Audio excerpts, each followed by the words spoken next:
Amigos e amigas, canal do Xavier, eu sou o Xavier. Gente, por favor, deem um like, façam seus comentários, se inscrevam no canal, cliquem no sininho para receber todas as notificações e compartilhem esse vídeo. Isso é fundamental para a gente, principalmente o like. O like é uma coisa tão rapidinha de fazer, é só dar aquela clicada aí no sinal de joinha e já melhora muito a situação. E se você puder fazer mais aquilo que eu peço, que é se inscrever no canal, fazer algum comentário, clicar no sininho para receber todas as notificações e compartilhar esse vídeo, aí é o paraíso na Terra. Eu já agradeço antecipadamente. Gente, uma noticiazinha aqui no Jornal Extra, do dia 6, ou seja, de hoje, diz o seguinte: Justiça Militar arquiva a investigação de tortura em quartel do Exército no Rio. Olha só, gente, matéria. Durante a intervenção federal na segurança do Rio, 7 presos denunciaram ter sido vítimas de tortura no quartel do Exército do Rio. Em depoimento, os homens capturados durante uma operação no Complexo da Penha relataram terem levado socos, chutes, golpes com tacos de madeira e choques numa sala da 1ª Divisão de Exército na Vila Militar em agosto de 2018. Ou seja, há 4 anos, pouco mais de 4 anos atrás. 7 meses depois, laudos produzidos pela Polícia Civil do Rio corroboraram os relatos, mas agora, 4 anos mais tarde, nenhum militar será punido. É que a Justiça Militar determinou o arquivamento do inquérito que investigava a sessão de tortura e descartou o resultado da perícia realizada na época. A primeira no Brasil, a primeira perícia realizada no Brasil com base no Protocolo de Istambul, Manual de Investigação para Casos de Tortura adotado pela Organização das Nações Unidas e que serviu de base para os presos serem absolvidos no Tribunal de Justiça do Rio da acusação de tráfico de drogas feita pelos militares. A questão aqui, muitos vão dizer de antemão, mas são bandidos, são traficantes, são marginais, bandido bom é bandido morto. A questão, para quem pensa, para o imbecil, né, que pensa dessa forma, a gente tem que desenhar, porque eles não entendem, tem que desenhar. Quem diz que eles são bandidos e marginais? Os mesmos que os torturaram.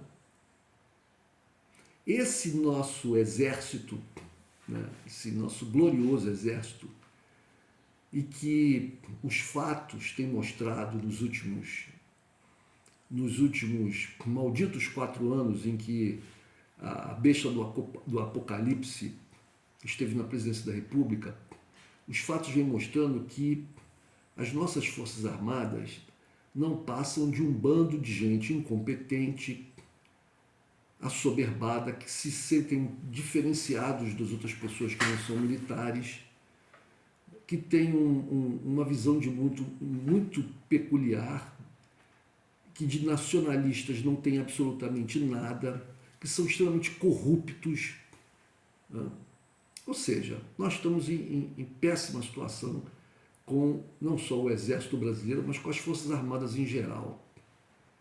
Mas, diante desse quadro, a gente pode rever, a gente pode olhar para uma situação como essa e pensar bem. Vocês se lembram daquele cidadão, pai de família, que foi assassinado dentro de um carro, onde ele estava com a sua família, por um grupamento do Exército que estava localizado ali próximo, na época da intervenção, né? Eles lá se confundiram, não sei o que eles pensaram. O que eles pensaram? O que eles pensaram é o seguinte: nós somos intocáveis. Nós somos intocáveis. Estejamos certos ou errados, nós somos intocáveis, porque nós somos o exército. Se forem bandidos, melhor, porque, né, essa gente pensa assim, bandido bom é bandido morto. Se não forem bandidos, que se dane, são moradores daqui, são a mesma coisa, são gente preta e pobre, que se dane. É essa a mentalidade. Então, é a mesma mentalidade daqueles que torturaram as pessoas que foram presas, né?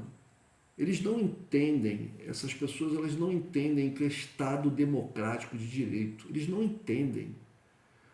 Vocês sabem que eu estive conversando com uma pessoa até que é minha amiga, trabalha comigo, é um funcionário público. Eu sabia que essa pessoa tinha votado no Bolsonaro. Algumas vezes essa pessoa declarou na minha frente, né, que tinha votado nele, e depois mesmo lá para o partido da metade do governo do Bolsonaro, em que ele já era indefensável, essa pessoa ainda falou que ainda tinha um tanto assim cabisbaixo, relutante, mas que falou que ainda tinha esperança que o Bolsonaro desse a volta por cima. Bom, no último, há poucos dias atrás eu tive contato com essa pessoa e conversando com ela e mais uma outra, essa pessoa me mandou a seguinte pérola, que os bandidos, a maioria dos bandidos apoiou e defende, apoiaram e votaram, perdão, no Lula.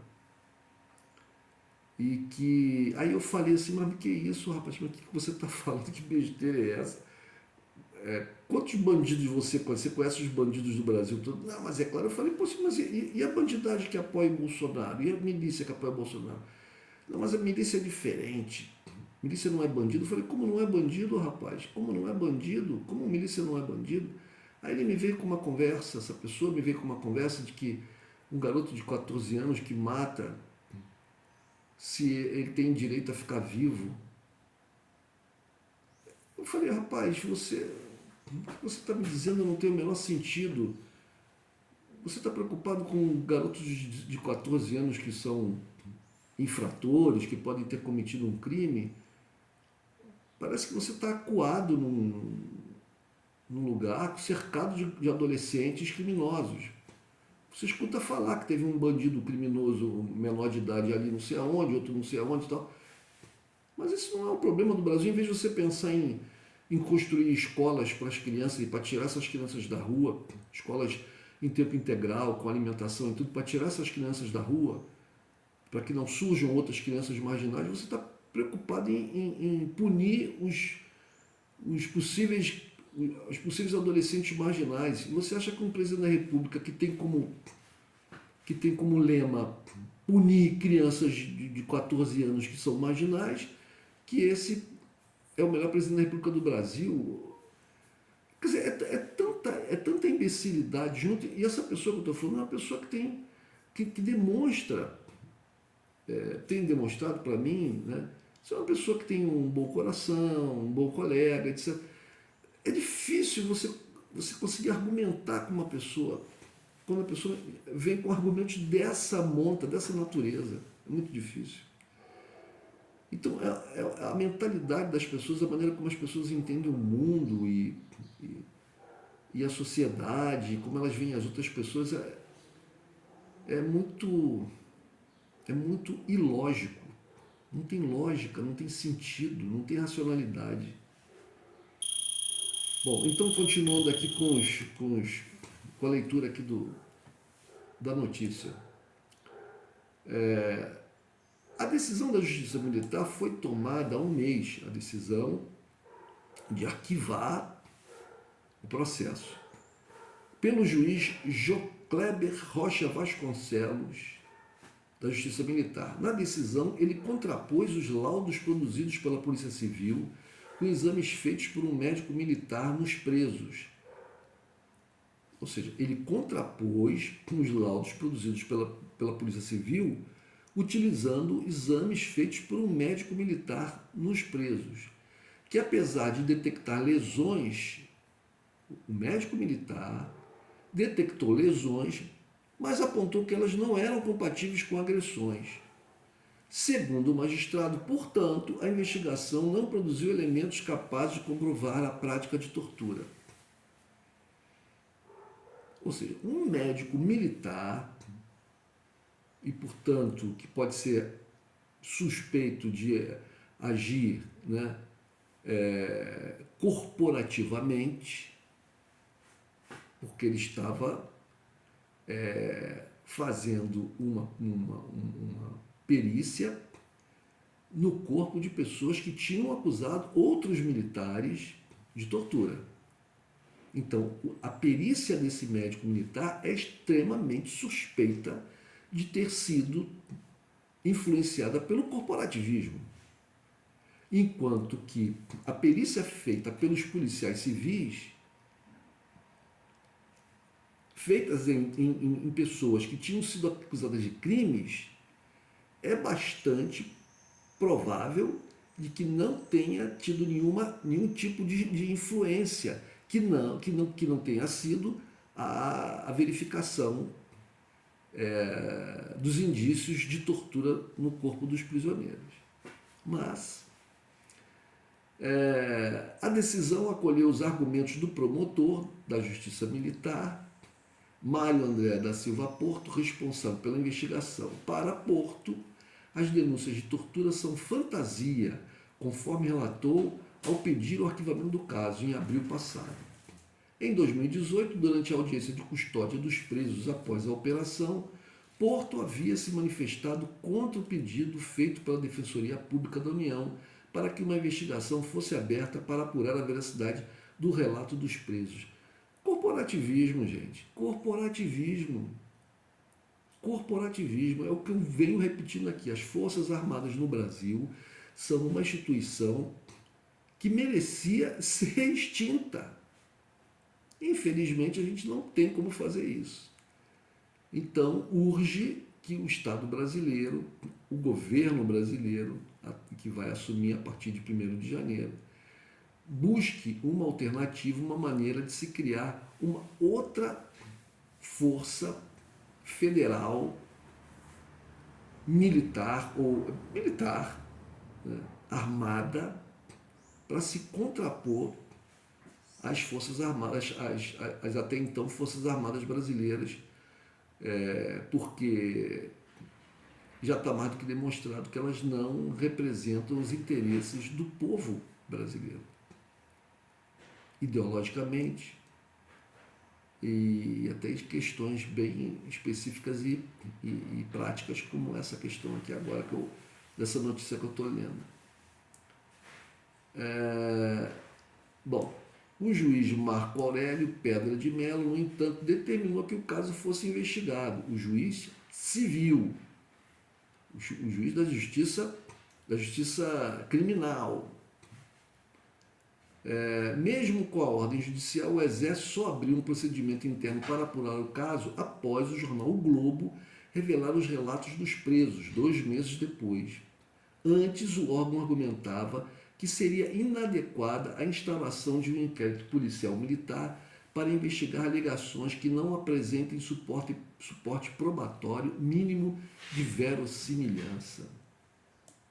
Ou seja, eles não queriam a justiça, eles não queriam seus militares julgados, mesmo que esses militares tivessem grande probabilidade de ter praticado tortura, o crime hediondo da tortura. E por que isso? Ora, porque as Forças Armadas brasileiras são useiras e vezeiras, a gente sabe disso, tem um hábito arraigado desde a época da ditadura militar e até antes, com certeza, né?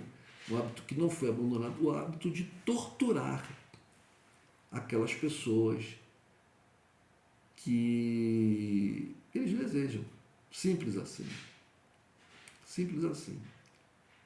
Eles desejam, eles torturam. Minha gente, o Brasil precisa realmente de um acerto muito grande, vai ser muito difícil, mas a luta continua. Até 1º de janeiro, gente. Um abraço.